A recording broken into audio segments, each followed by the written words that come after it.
Just sewing the XC panel van seats. I've just started. This is the colour selection, which is what it had originally, as far as I can tell.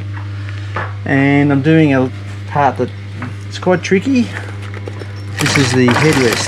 They're like quite a plain looking seat, but really it's more intricate than you think. I'm just finishing off now. I'm just tightening up the stitch line a little bit. And then we'll just try it on the head of the seat. But if you look at it, it's actually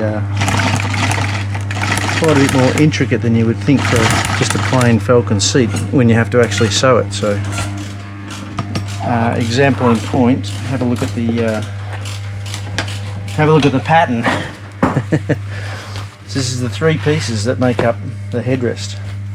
You look at that, and you think, how's that going to work? So this is what it looks like when you've sewn it together. And you've got to kind of sew it inside out. I'm trying to sew the inside of a basketball.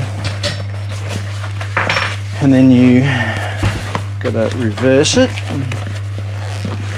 And then we'll just slip it on the seat and see if I'm in the right direction. Because all these points have got to be centered. Everything's got to be pretty centered, otherwise it'll look skewy. And I'm trying to get this really smooth around here. I don't want any ripples. So looking at it, it's not as simple as you think. So you actually have to make a full loop right around the arm headrest. And if you don't get it, your match marks perfectly right, you'll end up with either not enough material or too much. You'll end up with a big ugly ripple of some sort. So very careful. It's hard to see. I've got matchmaking lines, but also got numbers. I've got number 2 there, number 1 there. So I know that I've got number 2 here, number 1 there. And then all the way around these little lines line up with the marks on the seat that I put on before I pulled it apart. There's the original cover top there. And you can see I've marked all those lines around, and I'll transfer those onto the new piece. But when you put this together, you put your number 2 to number 2, and this has got a slight curve in it. 2 goes to there. Oops, that's going to go like that. And then number 1 on the other side is going to go like that. So then you end up with that. And now that has to be sewn around that. So it's quite fiddly. And to get a good result and it nice and even without any wrinkles is not simple. Anyway, we'll see if it actually fits. So I've just pulled down part of the seat. You're going to come this way, wifey. I've just pulled down the top half. I'll just do one section at a time. So I'm doing everything twice. So I've made patterns for both sides. One pattern does both sides because they're the same. And then when I make them, I make up 2 at the same time. So I'm just doing the top of the seat only first. And then I'll do the base, so that'll come apart a bit further later. So this has just got to slip on here. And if it's not right, it'll tell you straight away, because it'll be ripply and awful, and I won't be able to live with myself.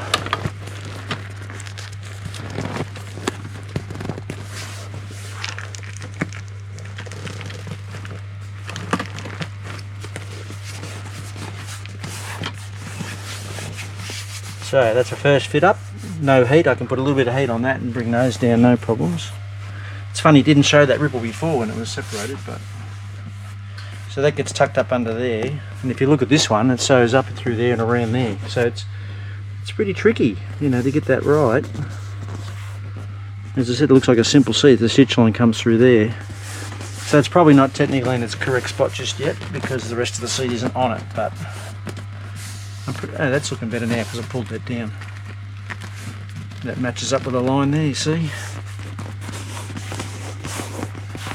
So there you go, there's the headrest. And then I will be sewing obviously the other half to the bottom of that. but I'm basically happy with that. I'm sure with a little bit of heat I'll get those ripples absolutely perfect, and I will be able to live with myself. So that's the trickiest part of the job, I think, is the two headrests, and obviously getting that part sewn in correctly. And then what I did is taken a little bit of liberty, because the Sportsmans were available with a perforated insert, so I couldn't see a cloth that would work for me in that colour. It's too light. So I'm doing a perforated inserts. So I think that'll look really nice. So the rest of it will just be plain, and then just the inserts where the cloth is now will be perforated. So anyway, just a little bit of fun. That's what I do on a Saturday. Sometimes I've got nothing else to do and it's raining. One down, one more to go. So another part, or another box ticked. New lower panel here. It came with some patch repair panels, which did make things a lot faster. Still took a bit of work to manipulate. I still got to tap it up a bit when it's on the bench. But for the first time, it's got a good gap. It used to have a big, this is not 100% set, but had a big tapering gap, and it was sort of jammed up in here, and there's no way you could get it forward. It had so much filler and rubbish in it that I had to, obviously when I remade the sill, I was able to make that all back where it's supposed to. Bolts in up in here, I had to put an inner frame in as well first, and then the outer skin. And it's important to have all the brackets. There's a little funny little bracket here that bolts in, and that helps keep the guard flat, because quite often you see these guards come down the side and they dog ear out and they look terrible. So this one's nice and flat, matches the sill, and the body line on the door is a bit how you go on. That door's got to be stripped and see what's going on under that. But yeah, so it's another box ticked. This will hardly be seen in the future, because this is on the rally packs. These are black, so the sill and all that's going to be black. So it's kind of disappeared, but it's going to look at least straight, and it's going to be rust free, which is the main thing. So next onto, that's the guard. Obviously it needs to be straightened out and prepared for paint. The door's got to come off. When the door's off, then I'm going to prepare the jambs, whatever they might need, put them in colour, and then I can take the rust out of the door. And obviously it needs straightening out, so that's another box for later on.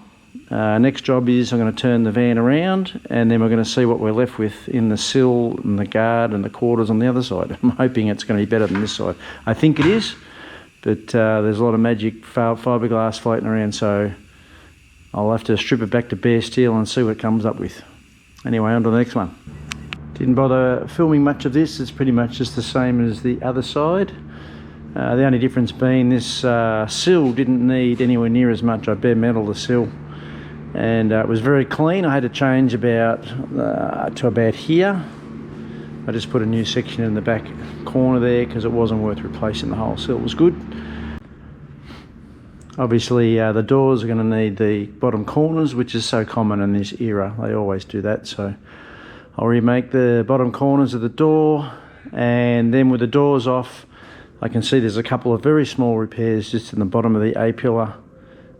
So I'll be cleaning up just inside the doors, the door jambs, getting them ready for paint, because I'll be putting those in colour before the doors go back on the car.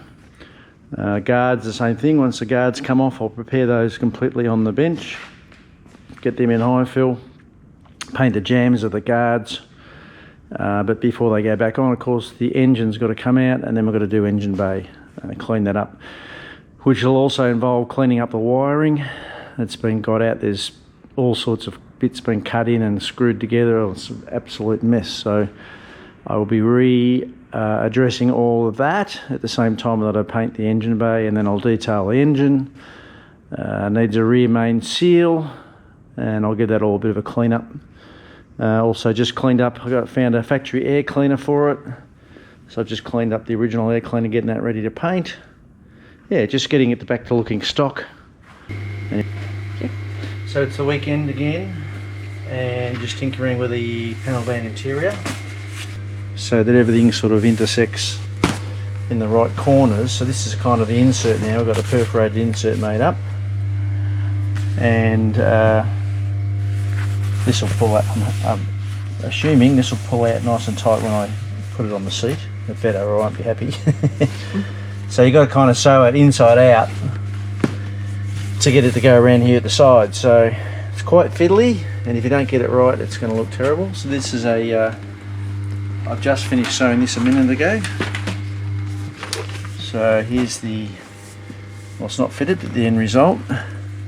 So you can see how fiddly the sewing is, and to get that stitch line around the side and to line up with the back, it has to have zippers in the back because you can't, you've got to hook the top on. It's got hog rings along under here and then down the sides here, and you can't do it if the back wasn't open. So you flip that open around, a hog rig and everything, you pull it back around, then you zip it down. So anyway, so that's the end result. I'm really pleased with it so far. As long as it goes on, which I think it will. There's quite a bit of shape in the seat, so I'm expecting that I've got to pull quite a bit of tension on it in both directions, which will, I'm quite sure will pull those little ripples out. If I'm not, I'm going to hang myself. Anyway, so it's a little update. Well, I've got to do the opposite seat. The upside of this, in one way, is the panel van, so there's only 2 seats.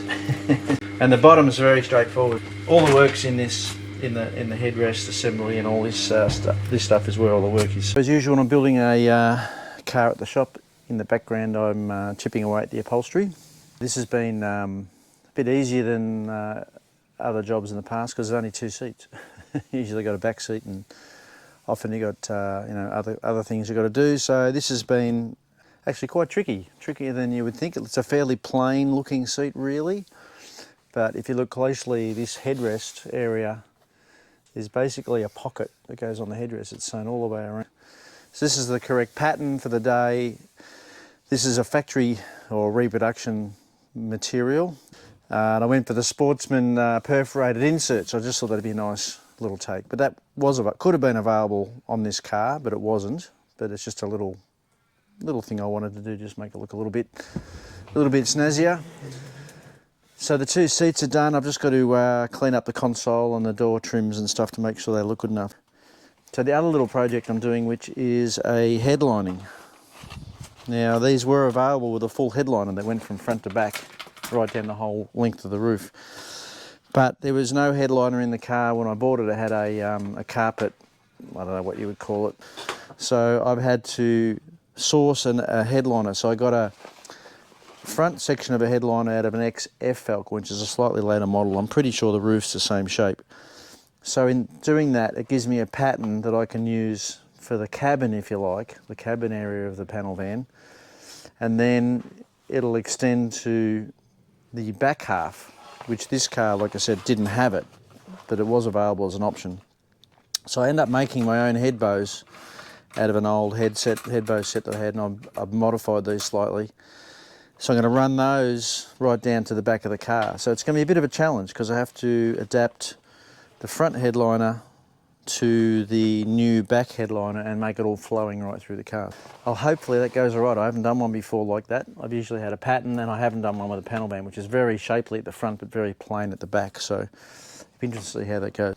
That's something I've got to do between now and when the car gets painted, or when the car gets ready for the interior to go in. Anyway, that's just a little update on what I've been doing in the background. So I'm really happy how they came out. I bought these the other day. These are basically wedding ribbons, but very strong polyester and cotton mix, and I'm going to use them to make these pockets up. So this is basically, I'm going to use them as a headliner pocket, so I bought enough to use that. And I bought some Ford headlining material, which is, where is that? It's amongst some of the vinyl. I bought the original style headlining material for the car as well. So anyway, that'll be a bit later on. That's it.